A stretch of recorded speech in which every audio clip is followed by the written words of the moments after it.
Good morning students. आज हम state board के थर्ड चैप्टर मैट्रिक्स को स्टार्ट करने वाले हैं। मैट्रिक्स एकदम इंटरेस्टिंग चैप्टर है। मैट्रिक्स का मतलब क्या होता है? It is rectangular array of scalars. इसमें एक नया वर्ड आया है, एरो। एरे का मतलब क्या होता है? Collection of rose and columns. तो नॉर्मल जो लोग रहते हैं उनको रोज और कॉलम का मतलब नहीं मालूम, लेकिन रोज होता क्या है? जैसे सपोज एक मैट्रिक्स है, उसको हम हमेशा किस में रिप्रेजेंट करते हैं? Square bracket. मैट्रिक्स को रिप्रेजेंट किया जाता है स्क्वायर ब्रैकेट। सपोज ये जो हॉरिजॉन्टल लाइंस रहती है, यहां जो हॉरिजॉन्टल में हम नंबर लिखेंगे, तो इस हॉरिजॉन्टल लाइंस को हम बोलते हैं रोज, और वर्टिकल लाइन को हम बोलते हैं कॉलम। आपने देखा होगा घरों में कॉलम बने रहते हैं, तो कॉलम कैसे रहते हैं? हमेशा सी। तो ये जो कॉलम है ये कैसा रहता है? Vertical lines are called columns. तो दीज आर कॉल्ड कॉलम्स। किसी भी मैट्रिक्स में सपोज हमने कुछ नंबर लिया 1 2 3 4 5 6, तो इसमें रो कितने होंगे? 2, क्योंकि 2 हॉरिजॉन्टल लाइन। वर्टिकल लाइंस कितने हैं? 3, तो इसमें कॉलम कितने होंगे? 3। ये समझ आएगा? किसी भी मैट्रिक्स में हॉरिजॉन्टल लाइंस को हम बोलते हैं रो, वर्टिकल लाइंस को हम बोलते हैं कॉलम। जैसे सपोज हमने एक मैट्रिक्स कंसीडर किया A, इसमें हमने लिखा 1 2 3 4 5 6। हॉरिजॉन्टल लाइंस कितनी है इसकी? 2। वर्टिकल लाइंस कितनी है इसकी? 3। तो रोज 3 होंगे, कॉलम कितने होंगे? 3। तो मैट्रिक्स का साइज हमेशा किससे रिप्रेजेंट किया जाता है? रोज और कॉलम से। और मैट्रिक्स के साइज को रिप्रेजेंट करने के लिए हमेशा स्क्वायर ब्रैकेट के एंड्स में हम लिखते हैं रोज बाय कॉलम। ये जो मल्टीप्लाई का साइन है इसको हम पढ़ते हैं बाय। रोज बाय कॉलम मतलब जैसे इसमें कितने रोज दिए हुए हैं? 2, तो रो को पहले लिखेंगे। कॉलम कितने दिए हुए हैं? 3, तो इस मैट्रिक्स का साइज क्या होगा? 2/3। हम इसको क्या पढ़ेंगे? 2/3। इनटू नहीं बोलना है, हमको क्या बोलना है? बाय। तो ये हो गया इसका साइज। तो मैट्रिक्स के ऑर्डर को या मैट्रिक्स के साइज को किससे रिप्रेजेंट करते हैं? सबसे पहले रो लिखते हैं, फिर लिखते हैं कॉलम।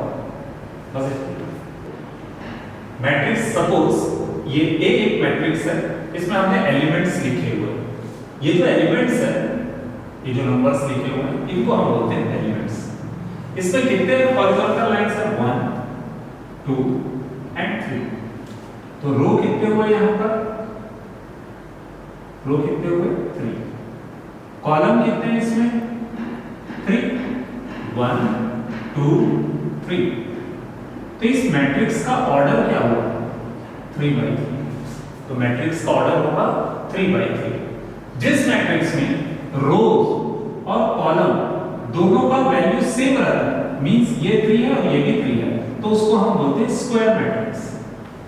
अगर ये 2 रहता और ये भी 2 रहता, मींस 2 रो और 2 कॉलम रहते, तो they are called square matrix. जैसे ये एलिमेंट्स लिखे हुए, इनका पर्टिकुलर ऑर्डर है, उस ऑर्डर को फाइंड करना है, तो हमेशा ये याद रखिएगा, फर्स्ट नंबर पे क्या आता है? रो, देन क्या आता है? कॉलम। ये कौन सा रो है? फर्स्ट रो, तो हम यहां क्या लिखेंगे? 1। सिमिलरली ये कौन सा रो है? सेकंड। ये कौन सा रो है? थर्ड। तो हम ऐसा लिखते हैं। अब रो के बाद हम लिखते हैं कॉलम। वर्टिकल लाइंस को कॉलम बोलते हैं। तो ये जो फर्स्ट लाइन है ये क्या हो गई? First column. ये हो गया सेकंड कॉलम, सिमिलरली थर्ड। तो आपने देखा इस एलिमेंट को हम पढ़ेंगे क्या? Elements of first row and first column. इसको हम क्या पढ़ेंगे? Elements of first row and second column. इसको क्या पढ़ेंगे? Elements of third row and third column. Similarly इसको क्या पढ़ेंगे? Elements of second row second column. तो ये जो नंबर्स है ना, ये इटसेल्फ बताते हैं कि हमको कहां किसको क्या बोलना है। फर्स्ट वाले को हमेशा रो बोलना है और सेकंड वाले को हमेशा कॉलम। इस एलिमेंट को हम बोलेंगे elements of third row and first column. शायद ये क्लियर हो गया होगा। इसके बाद जैसे सपोज ये एक मैट्रिक्स है, मैट्रिक्स हर वो रूल को फॉलो करता है जो स्केलर्स में फॉलो होते हैं। जैसे सपोज अगर हम एडिशन ऑफ मैट्रिक्स की बात करें, एक एलिमेंट है, एक मैट्रिक्स है A, इसकी वैल्यूज दी है 1 2 3 4। सिमिलरली एक दूसरा मैट्रिक्स है B जिसकी वैल्यू दी है 5 6 7 8। इसका ऑर्डर कितना है? 2 रो है और 2 कॉलम है, तो इसका ऑर्डर होगा 2/2। ये सेकंड मैट्रिक्स है, इसके कितने रोज है? 2 रो और कितने कॉलम है? 2, तो इसका भी ऑर्डर कितना हो गया? 2/2। दोनों का ऑर्डर क्या है? सेम, तो हम इसको ऐड कर सकते हैं। हमेशा ये याद रखिएगा एडिशन ऑफ मैट्रिक्स में कि order should be same. While doing the addition order should be same. तो जैसे सपोज हम a और b को प्लस करते हैं, ये प्लस करना एकदम सिंपल है। इसका फर्स्ट वाला इसके फर्स्ट वाले से प्लस होगा, ये 1 है और ये 5 है, तो हम दोनों को क्या कर देंगे? प्लस। बस इतना ही सिंपल है। ये सेकंड है और ये भी सेकंड वैल्यूज है, तो इन दोनों को प्लस कर देंगे, 2 + 6। ये 3 किसके साथ प्लस होगा? इस 7 के साथ। ये 4 किसके साथ प्लस होगा? इस 8 के साथ। That is a plus b कितना आएगा? 1 + 5 6, 6 + 2 8, 3 + 7 10, 8 + 4 12। तो ये हो गया आपका a प्लस। बस इतना ही करना है इसमें।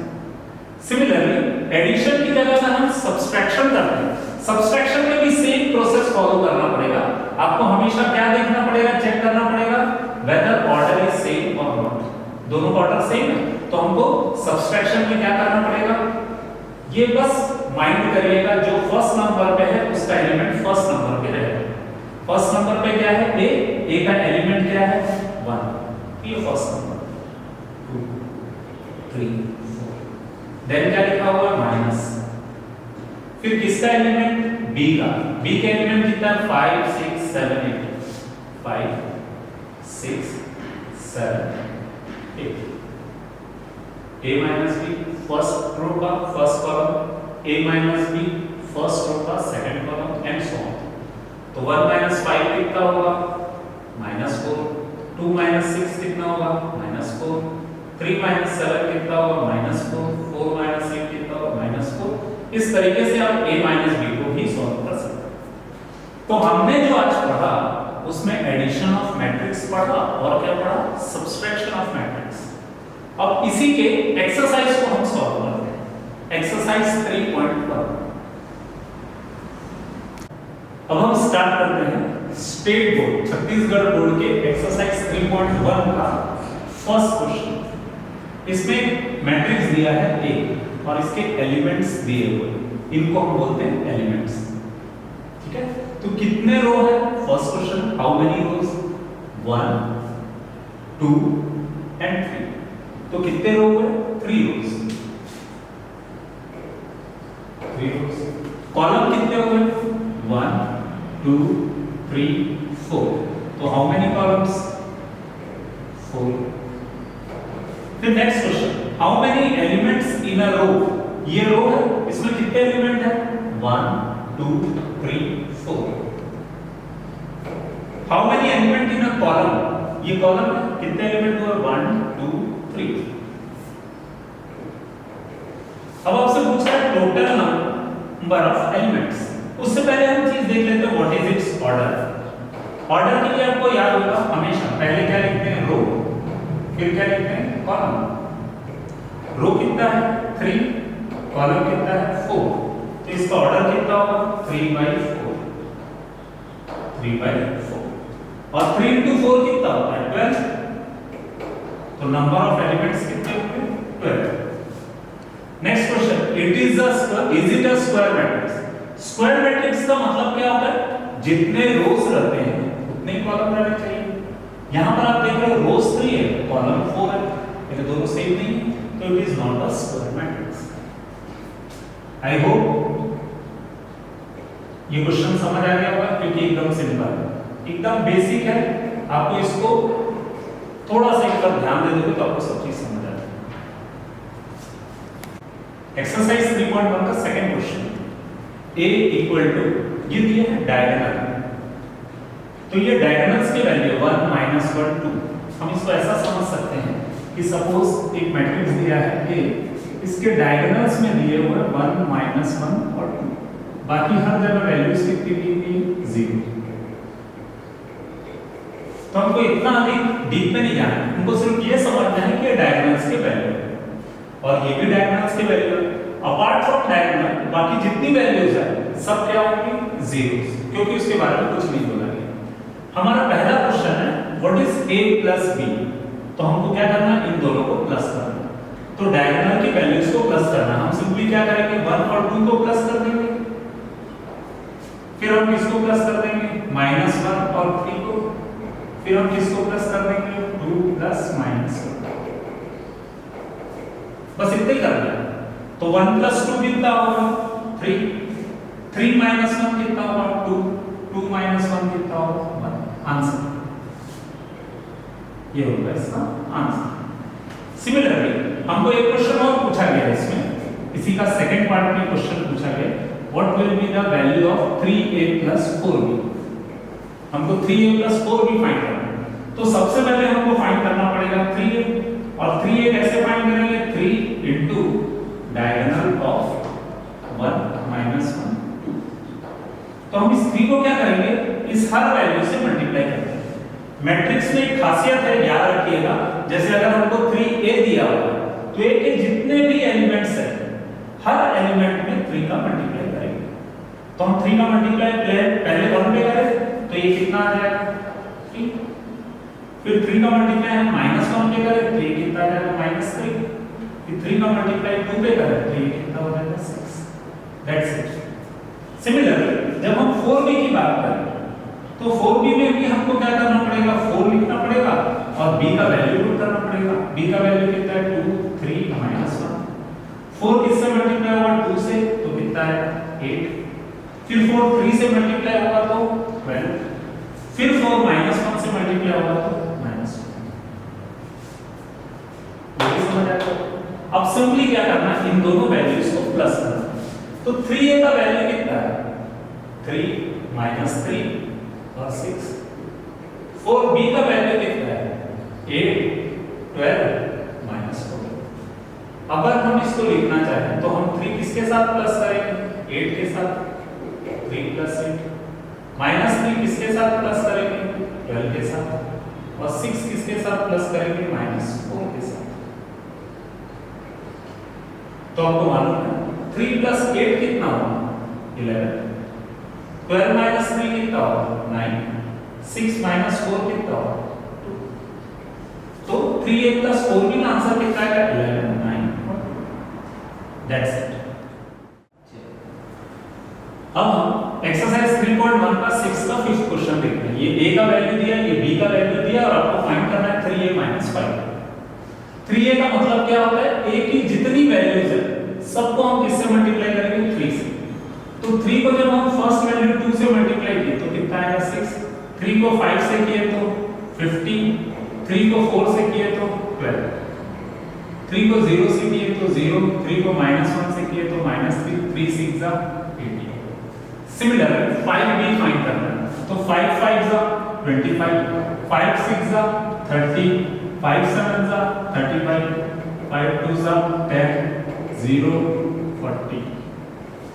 अब हम क्या करेंगे 3a का वैल्यू पुट करना है 6 15 12, then 0 -3 8 minus b 5b का वैल्यू 25 30 30, 10 0 -1। अब हम इसको सिंपलीफाई करते हैं। ये क्या लिखा हुआ है 6, फिर क्या लिखा है माइनस, फिर क्या लिखा है 25। यानी आपको करना क्या है फर्स्ट वैल्यू को फर्स्ट के साथ सिंपलीफाई करना। सिमिलरली 15 को किसके साथ सिंपलीफाई करना है 30 के साथ, 15 30 और बीच में क्या लगेगा माइनस। 12 किसके साथ सिंपलीफाई होगा 35 के साथ, 12 -30। सिमिलरली यहां पे 0 -10 -3 -0 18 -40। तो इसका आंसर आ जाएगा 6 minus 25 minus 19, 15 minus 30 minus 15, 12 minus 35 minus 20, 0 minus 10 minus 10, minus 3 minus 0 minus 3, 18 plus 40 58। अब प्लीज इसको चेक करिएगा, माइनस माइनस क्या हो जाएगा प्लस, तो 18 प्लस 40 कितना होगा 58, तो ये आ जाएगा आंसर। That's it. अब हम 30 क्वेश्चन देखते हैं। इसमें देखिएगा x plus y equal to कुछ दिया हुआ है, x minus y equal to कुछ वैल्यूज दी हुई है। अगर आप ध्यान दें तो इसमें ये दो इक्वेशंस दी हैं, फर्स्ट इक्वेशन और ये सेकंड इक्वेशन। अगर हम थोड़ा फ्लैशबैक में जाएं क्लास 10th में, तो आपने देखा होगा इस टाइप का क्वेश्चन कभी भी रहता है तो हम उसको एलिमिनेशन मेथड से बनाते हैं। शायद दिमाग में स्ट्राइक कर गया होगा, एलिमिनेशन मेथड में क्या होता है, हम एलिमिनेट करते हैं, काटते हैं। तो यहाँ पर आप देख रहे हो फॉर्म को कैंसिल होगा y और y। क्यों होगा? क्योंकि ये प्लस y है और ये माइनस y है, तो एक प्लस एक माइनस y है तो कैंसिल हो जाएगा। और x प्लस x कितना होगा 2x, यानी दोनों को हमने क्या कर दिया ऐड। सिमिलरली अब एडिशन हम कहां करेंगे, इसमें भी करेंगे। और एडिशन कैसा होता है, हमेशा फर्स्ट वाला हमेशा किसके साथ ऐड होता है, फर्स्ट वाले के साथ। सेकंड वाला हमेशा किसके साथ ऐड होता है, सेकंड वाले के साथ। सिमिलरली 8 किसके साथ ऐड होगा, 2 के साथ। 15 5 के साथ, बस इतना ही। तो हम इसको अगर सिंपलीफाई करें तो 2 plus 6 8, 4 plus 6 10, 8 plus 2 10, 15 plus 5 20।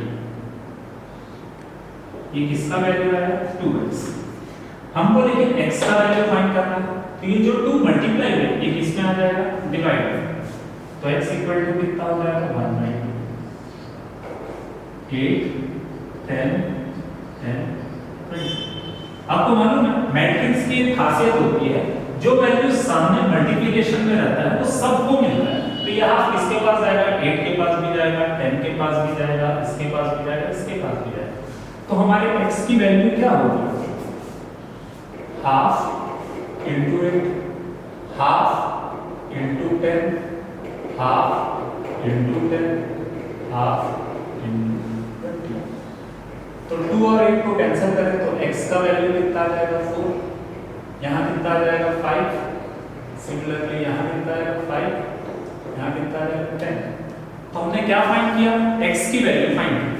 अब हमको किसकी वैल्यू फाइंड करनी है, y की। आपको ये भी मालूम है, अपने 10th में पढ़ा था कि कभी भी दो इक्वेशन को सॉल्व करते हैं तो एक आंसर आता है, और इस आंसर को हम दोनों में से किसी भी एक इक्वेशन को पुट कर देते हैं। तो आप देख रहे हैं आपके पास सबसे सिंपल इक्वेशन है x plus y 2 4 8 15। हम क्या कर सकते हैं, x की वैल्यू पुट कर सकते हैं 4 5 5 10, ये हम x की वैल्यू पुट कर देंगे। अब हमको फाइंड क्या करना है, y फाइंड करना है। तो सिंपल है, अगर y फाइंड करना है तो y की वैल्यू फाइंड करने के लिए इसको उठा के हम इधर ले जाएंगे। तो y इक्वल टू कितना होगा 2 4 8 15। ये प्लस में वैल्यू इस तरफ आएगी तो क्या होगी माइनस 4 5 5 10। तो y का वैल्यू कितना आ जाएगा 2 minus 4 2 minus 4 4 minus 5 8 minus 5 15 minus 10। तो y का वैल्यू कितना होगा -2 4 minus 5 -1 8 minus 5 3 15 minus 10 5। तो ये y का वैल्यू आ गया और ये x का वैल्यू आ गया। तो स्टूडेंट्स एक्सरसाइज 3.1 में इतने क्वेश्चन हैं जो बहुत इंपॉर्टेंट है। आप इन क्वेश्चंस को अगर सॉल्व करेंगे तो एक्सरसाइज के रिमेनिंग क्वेश्चंस जो है वो आपसे इजीली सॉल्व हो जाएंगे। तो आपसे एक रिक्वेस्ट है, नवोदय के एक्सरसाइज 3.1 के पूरे क्वेश्चन को ट्राई कर लीजिएगा, और आपको जो भी डाउट हो कमेंट बॉक्स में आप क्वेश्चन को डाल सकते हैं, मैं आपको रिप्लाई करूंगा। ठीक है, इसका स्क्रीनशॉट ले लीजिए।